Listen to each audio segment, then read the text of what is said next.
What's up, YouTube? This is William from W&J Wrestling, and I have y'all's Week in Wrestling. I understand it is a week late, and I apologize. Last week was just a very busy week for me, and I just could not find the time anywhere to make this video. I had the slideshow ready to go, and there's just no time to put this together as a video, but I had the time. I'm sorry it's a week late. By tomorrow, as long as nothing interrupts me, I'll have up both the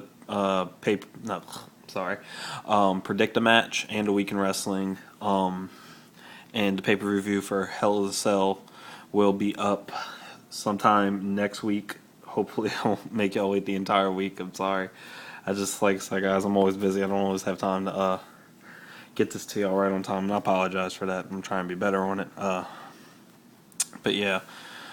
This is a Week in Wrestling from last week. We'll go ahead and jump into what happened, starting on Raw. The show started off with Big Show coming out, cutting an incredibly boring promo. Just to me, I know WWE's been trying to hype up Sheamus versus Show for Hell in a Cell, but they just have not done a very good job of it. It's been very lacking. But yeah, Show beat Brian in the match. I was a little disappointed by this, just because it seems like they're burying Brian. Which, yeah, I know he's the tag champion, and it looks good on him, but to go back and just be squashed by Big Show just looks bad for him. And WWE just has a bad habit of pushing guys down when Brian should be a guy that they should be pushing up, and Show should be a guy who's just kind of mid-card, not important to main storylines. So, yeah, moving on. Del Rio beat Clay. It was just a short match. Nothing special to it. Primetime Players beat Cobras, and then the three-man band, which was formerly called Encore, but they changed their name now. They came out and attacked them. So I like to see something. Like to see these guys go somewhere. Both Primetime Players and the three-man band. I'm hoping something, decent comes out for them.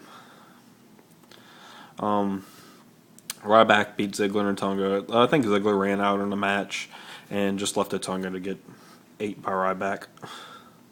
Cesaro beat Gabriel.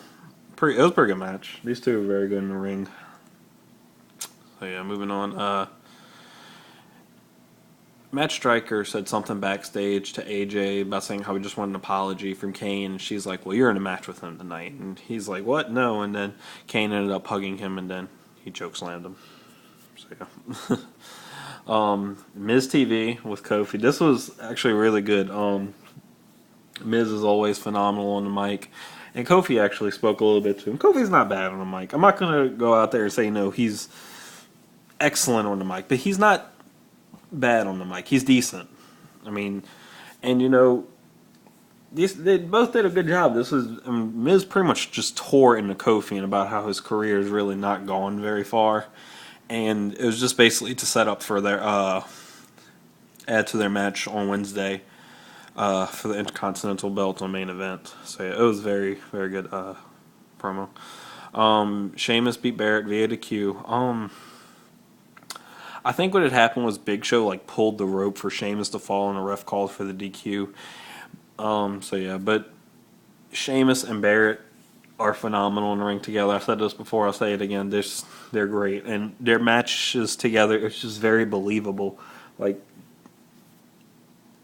It's just what it is. It's like, I could see Barrett beating Sheamus. I'm not convinced Big Show's going to beat Sheamus. I mean, it might happen. We'll talk about that and predict the match, but I don't know. I guess it's just the way I see it. Eve beat Layla to retain the Divas belt. I was kind of curious as to this. I'm like, why is she using career match calls? Why is she not staying for Hell in a Cell? But I know now that they had different plans for that, but yeah. Rhodes Scholars beat Primo and Epico. I think this was just a random match, but yeah, Rhodes Scholars are an excellent tag team.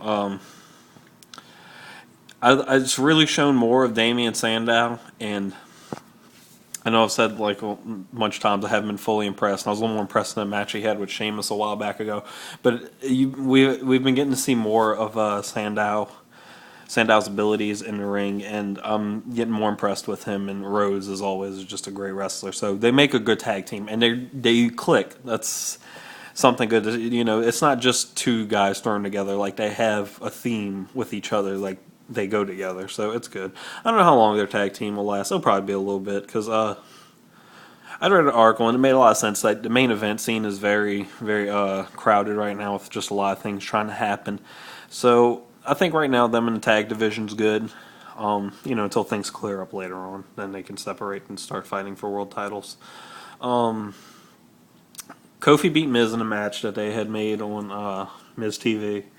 It was a really good match. I don't think it was very long. Kofi actually kicked Miz in the head and like kind of by his eyebrow split him open. They said he had stitches, but it looked more like they just put that glue stuff on him because it was still kind of bleeding. And then Vince, early in the night, it was Vince was going to let Punk pick his opponent, but he said he was taking too long, so he said, "I'm picking for you." And he ended up saying Ryback. And from what I read and understand, is that backstage they had two scripts ready for either Cena or Ryback, whoever they were going to pick for Hell in a Cell. And it just came down to Cena still wasn't medically cleared. Cena hasn't been medically cleared until this past week, he announced. So they ended up just going with Ryback, just to be on the safe side. I think this is a very bad decision on WWE's part. We'll get to that when we talk on Predict a Match. Next up, main event. I'm really enjoying main event. I really am. They are doing a very good job. As long as they keep it up like they have been, this show is, I can see ratings greatly increasing, and this being, very important to Raw and SmackDown. Kofi beat Miz for the Intercontinental title. It was disappointing, yes, but I'm not going to lie and say that this wasn't a phenomenal match. These guys went on for, I think it said like 20-something minutes in that match, and that is amazing because they put on a great match the entire time. It wasn't a boring point in that match. It was just good wrestling for the both of them. And these guys, Miz has already been in the main event scene, and Kofi definitely needs that push up there. He really deserves it. So hopefully this Intercontinental run will get him that push up there that he needs because he really belongs there. He's a phenomenal wrestler. Miz has improved so much, and I know a lot of people like to pick at Miz and say, "Oh, he's terrible in the ring." If you watch any of his recent matches, then that's not true. You can clearly see that Miz is actually doing a lot better. No, he's not at Punk's level. Clearly not. But he is very good in the ring. He's improved so much, and he's just added so many more moves to his set, and he just does a lot more. It's just great watching these two in the ring. Moving on, Ziggler beat Ryder. I think it was a pretty short match. It wasn't really much to it. It was a decent match, but I mean, it's just sad to see Ryder getting buried when he should be getting pushed. But anyway, afterwards, Ziggler kind of picked up the mic and said, I'll challenge anyone back there to take me on.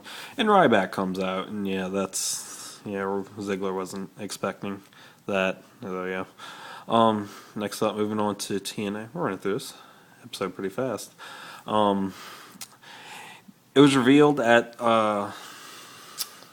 that pay-per-view. Bound for Glory, I'm sorry. The Devon was a member of Aces and Eights, and he basically just comes out kind of talking about how Aces and Eights has always had his back, and so that's why he joined up with them, etc.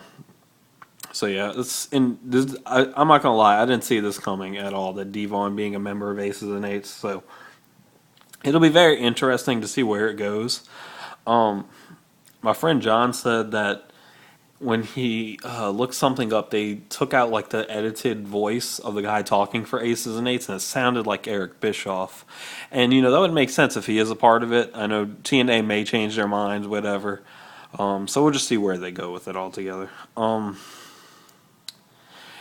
just thought this quote was really funny because he kind of came out with a bunch of other guys and they ran Aces and Eights off, and Hogan tells him that you're either all the way in or all the way out. I just thought it was pretty ironic considering that his sex tape just recently come out. It's kind of funny to me. I'm going to stop the video right here, guys, and continue on the next one.